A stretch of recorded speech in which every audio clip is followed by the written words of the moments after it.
Good morning. Good morning. Thank you for tuning in to another morning breakthrough. Coco helping you undo so God can do. Let us be thankful for another day not promised, but indeed graciously granted. Hope you all are well this morning. Be safe out there. It's raining this way, so I don't know what it's doing your way, but be safe today. So we are continuing with. We are in week 4 and we are talking about strongholds, destroying strongholds of family dysfunction. Good morning, Angela. Hope you're doing well this morning, sweetie.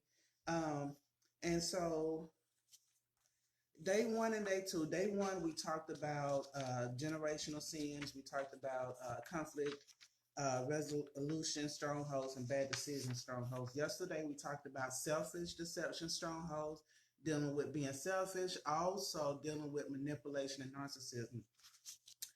Today we are talking about identifying strongholds or identifying deception strongholds. So he gives us, in this section, he gives us 5 different reasons. So we want to look at this morning kind of why people feel the need to be deception or the excuses they make for being deceptive, so to speak. And these are basically the defenses that they have behind that particular stronghold. So the first thing he talks about, and as you know, we've been talking about our biblical story for this one has been Abraham, Isaac, and Jacob, and even Rebecca, and just how they have lied amongst each other, how they've had favoritism toward their kids, and how that's led to, misaligned birthright, so to speak. So that's what we've been talking about. Isaac, Rebecca, Esau, and Jacob, how they have all just, turned against each other, so to speak. So there's a verse. There's a verse in Philippians 2, 3 through 4 that says, do nothing from selfish ambition or conceit, but in humility count others more significant than yourselves. Let each of you look not only to his own interests, but also to the interests of others. So for those people, so the first defense that we would hear a lot of people say as to why they're deceptive or why they do what they do is my needs before your needs.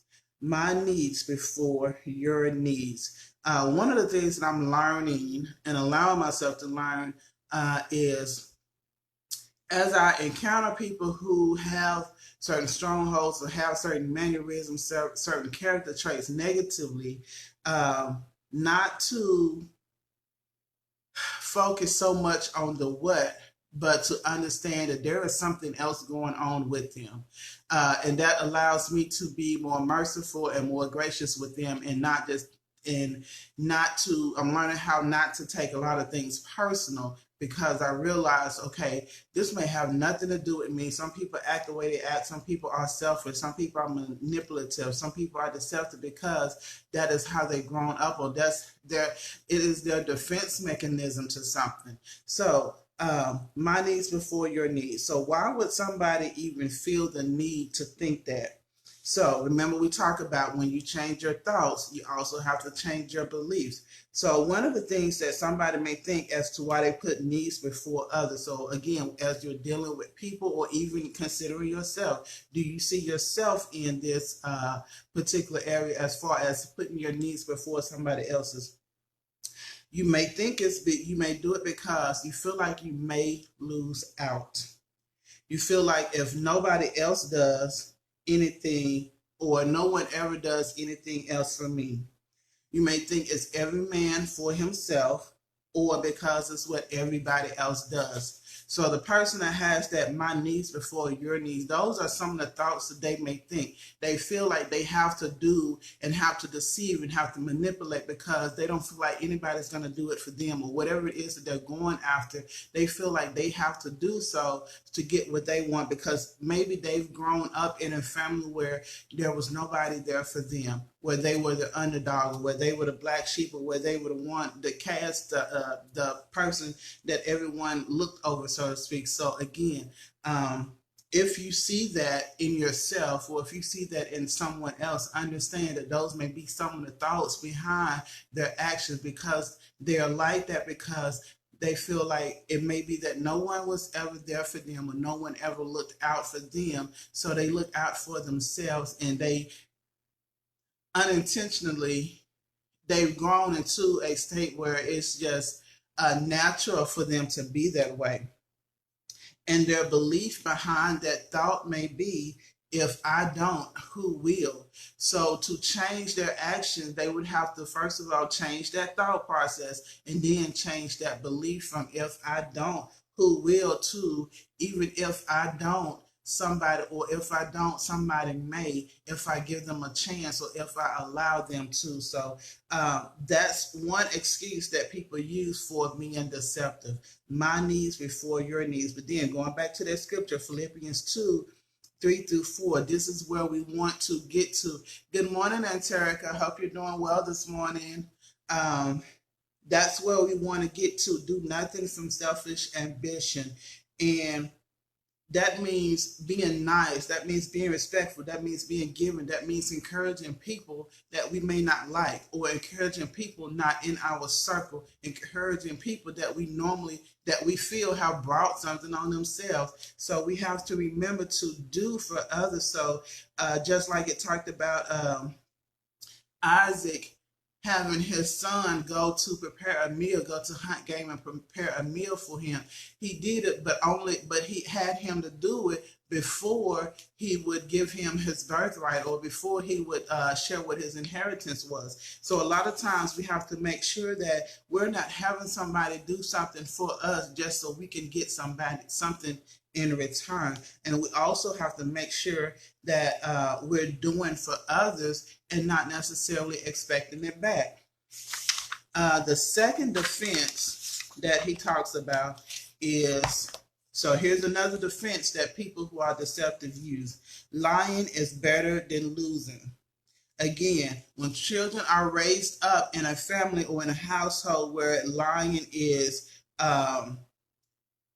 evident every single day, so to speak, then that's what they are going to grow up doing, especially if it is not challenged. So it's like, so again, we're talking about family. So that's why you hear me talking about kids a lot too. So it's like, if they see, if a kid or a child is growing up in a family and that lies, obviously they're going to start lying. And if they start lying and it's never challenged, then guess what? They grow into adults lying.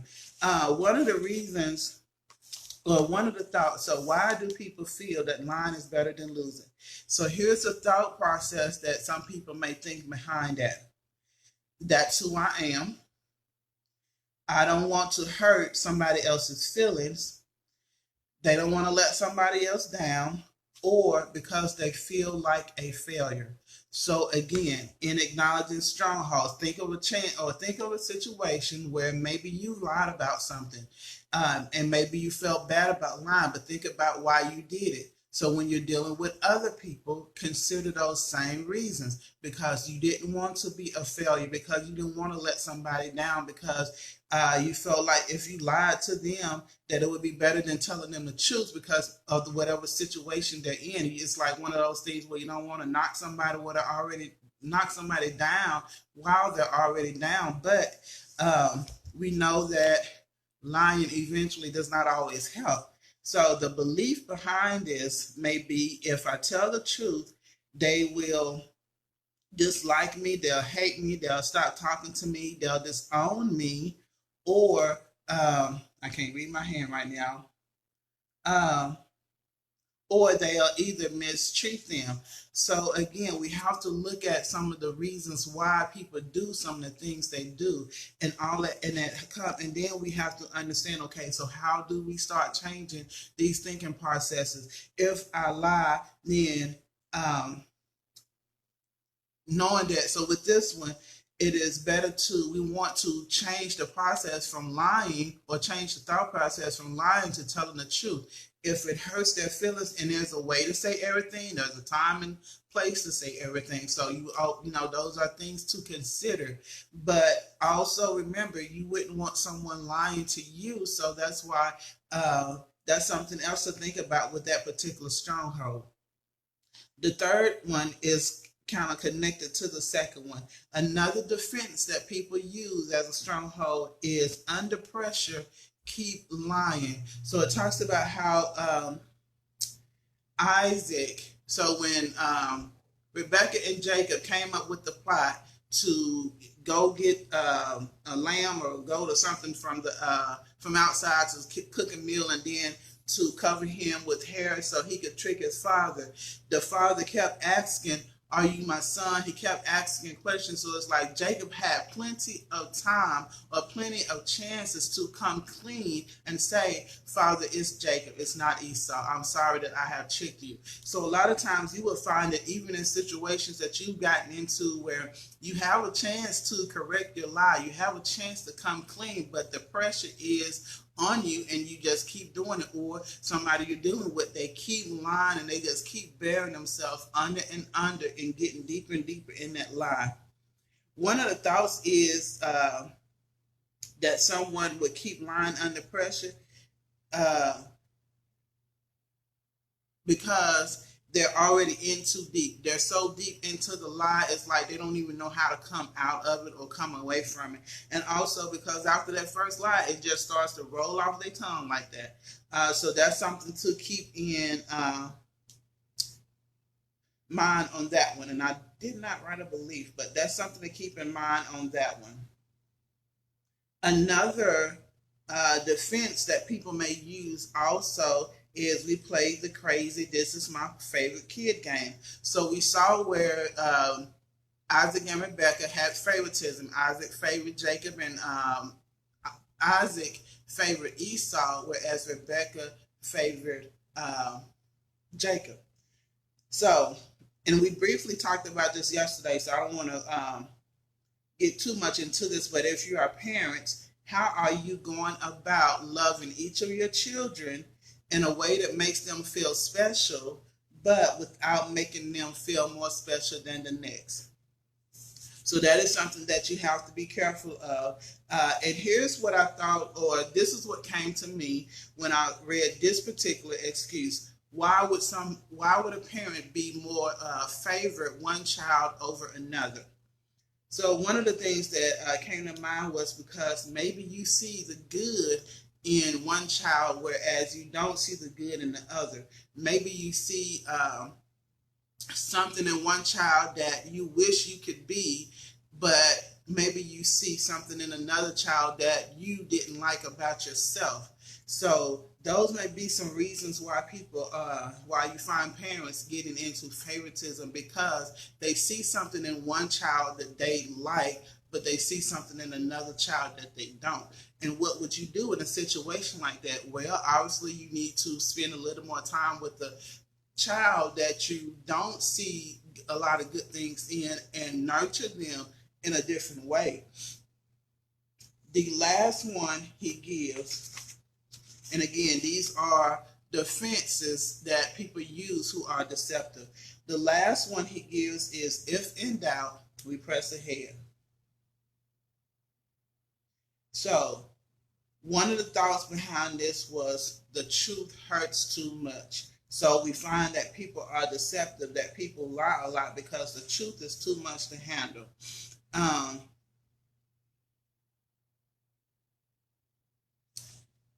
And I think, and the belief that I put on this one was, if I ignore it, I don't have to deal with it. A lot of people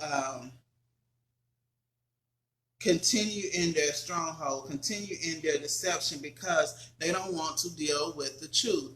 They are because it may be too painful, because it's too hurtful, because again they don't want to be a failure. But just consider, all of these are defenses that people use, or that we have even used, as far as the different types of deception strongholds. So again, we want to make sure that as we're going through these lessons, that we're taking a look at ourselves, and that we're also considering these things when we're dealing with other people. Yes, T, not sure which point you're talking about, but yes. So again, a lot of times we have to, it's so easy, because that's what we've grown prone to, looking at what people do and judging them on what they do, not realizing, okay, this person came from somewhere, this person had a family, and we don't know how much that family strongholds, especially from dysfunctional families, they are hard to overcome. And again, it's something that they've grown up with maybe 15, 16 years. So that's like 15, 16 years worth of stuff that you have to undo. So again, maybe you see one of these in yourself, and you have to go back to yesterday's video where I talked about even with those of us who are encouragers and those of us who are givers, even we can be deceptive in ways that we don't realize it by, especially more so what I found for me personally, and it may be different from other people, but especially when in relationships, you find yourself being nice, or you find yourself giving so much of you to get attention, to be loved, to belong to something. And that is a stronghold in itself, because you're doing it so that you can receive something in return. The parent thing showing for, okay, yes, T. So again, those are the different defenses I have gone over my time, but hopefully what was shared this morning stirred something in you, brought some clarity to something. So thank you again for tuning in, and remember that one more verse that I'm going to leave with you, Matthew 19:26. With man, this is impossible, but with God, all things are possible. It may seem like you are in too deep in something, like you don't know how to come out of the strongholds that you're in, but know that when we surrender and release those things to God, what seems impossible to us is not impossible to Him. He knows what we've gone through. He knows what we've endured. He knows what we struggle with. The next step, or our responsibility, is simply to say to Him, Lord, wow, I didn't realize, I'm seeing some of these things in me that I didn't realize were in me. So Father God, help me to overcome these things. Help me to not be deceptive, or help me to not be manipulative. Help me to give from a generous heart and not from a heart that's manipulating or wanting something in return. So those are my nuggets for this morning. Thank you for tuning in to another Morning Breakthrough with Coco, helping you undo so God can do. Be safe, stay safe, and remember to be a blessing to someone else. Love y'all. Thanks.